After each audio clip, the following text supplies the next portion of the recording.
حضرت حسین رضی اللہ عنہ عقیدت کا عالم دیکھیں. امام ابو القاسم علی بن حسن بن ہبت اللہ المعروف بن اساکر رحمہ اللہ وفات 571 ہجری. تاریخ دمشق حضرت حسین کے واقعہ کے تعلق لکھتے ہیں کہ حضرت عمر رضی اللہ تعالیٰ عنہ نے حضرت حسین ابن علی سے فرمایا کہ کوئی ضرورت ہو تو آپ میرے پاس تشریف لاؤ، جب بھی ضرورت ہو تو میرے پاس آیا کرو. حضرت حسین ان کے پاس آئے.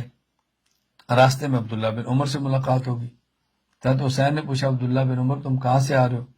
فرمایا میں اپنے والد عمر کے پاس گیا ملنے کے لیے، تو میں نے اجازت مانگی تو مجھے اجازت نہیں ملی. اللہ حکم، مجھے اجازت نہیں ملی. حضرت حسین واپس چلے گئے کہ جب عبداللہ بن عمر کو اجازت نہیں ملی تو مجھے کیسے اجازت ملے گی؟ حضرت عمر رضی اللہ تعالیٰ عنہ کی پھر ملاقات ہوگی. آپ نے حضرت حسین سے فرمایا کہ میں نے آپ سے کہا تھا کہ کوئی ضرورت ہو تو میرے پاس آؤ. سبحان اللہ. ما منع کا یا حسین انتاتینی، یا حسین تم ہمارے پاس کیوں نہیں آتے؟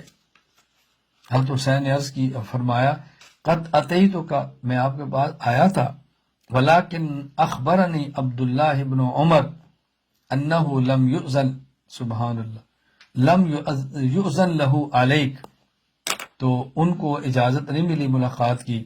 فرجعت میں واپس آ گیا.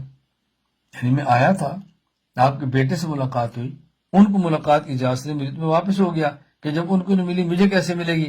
حضرت عمر فرمانے لگے وَأَنْتَ عِنْدِي مِثْلَ، أَنْتَ عِنْدِي مِثْلَ. اللہ، کیا پیارے جملے ہیں. فرمایا وَأَنْتَ عِنْدِي مِثْلَ، أَنْتَ عِنْدِي مِثْلَ، کیا تم عبداللہ بن عمر کی طرح ہو، کیا تم عبداللہ بن عمر کی طرح ہو. وَهَلْ أَنْبَتَ الشَّعْرَ عَلَى الرَّأْسِ غَيْرُكُمْ، ہمیں جو عزت ملی وہ تو تمہاری وجہ سے ملی ہے، کوئی تمہارے علاوہ میں کسی نے عزت دی ہے؟ کہاں عبداللہ بن عمر، کہاں آپ؟ مطلب کیا کہ اس کو اجازت ملے نہ ملے آپ تشریف تو لائیں. سبحان اللہ، سبحان اللہ، کیسی بات آپ نے ارشاد فرمائی.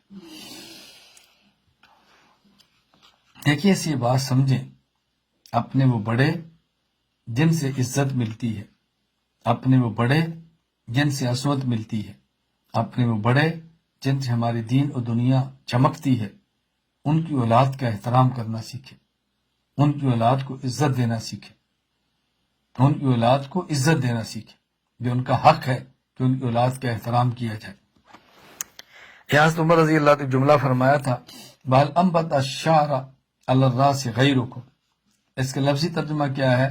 کیا سر پہ بال تمہارے علاوہ کسی نے اگائے ہیں؟ یہ عربی کا محاورہ ہے، یعنی سر پہ بال ہونا یہ عزت کی علامت ہے، خوبصورتی کی علامت ہے. تو یہ فرمایا تھا کہ یعنی عربی کا محاورہ ہے، جب کسی کو عزت دے تو کہتے ہیں کہ سر پہ بال کو تمہارے علاوہ تو کسی نے نہیں دیے، تمہاری وجہ سے ہمارے سر پہ بال ہے، یعنی تمہاری وجہ سے ہماری عزت ہے. جیسے ہماری زبان میں کہا جاتا ہے کہ ہماری پگڑیاں بلند تمہاری وجہ سے، ہم سر اٹھا کے تمہاری وجہ سے چلتے ہیں. حضرت عمر بن خطاب رضی اللہ تعالیٰ عنہ حضرات حسنین کریمان کو کیسی عزت دیتے تھے. علامہ شمس الدین ابو عبداللہ محمد بن احمد بن عثمان ذہبی رحمہ اللہ وفات 748 ہجری سیر اعلام النبلاء میں واقعہ نقل کرتے ہیں ان عمر رضی اللہ عنہ کسا ابناء الصحابہ، حضرت عمر رضی اللہ تعالیٰ عنہ نے صحابہ کی اولادوں میں چادریں تقسیم کی، لباس تقسیم کی. وَلَمْ يَكُنْ فِي ذَلِكَ مَا يَصْلُحُ لِلْحَسَنِ وَالْحُسَيْنِ، حضرت عمر کی رائے میں کوئی ایسا لباس نہیں تھا جو حسن و حسین کی شان کے لائق ہو.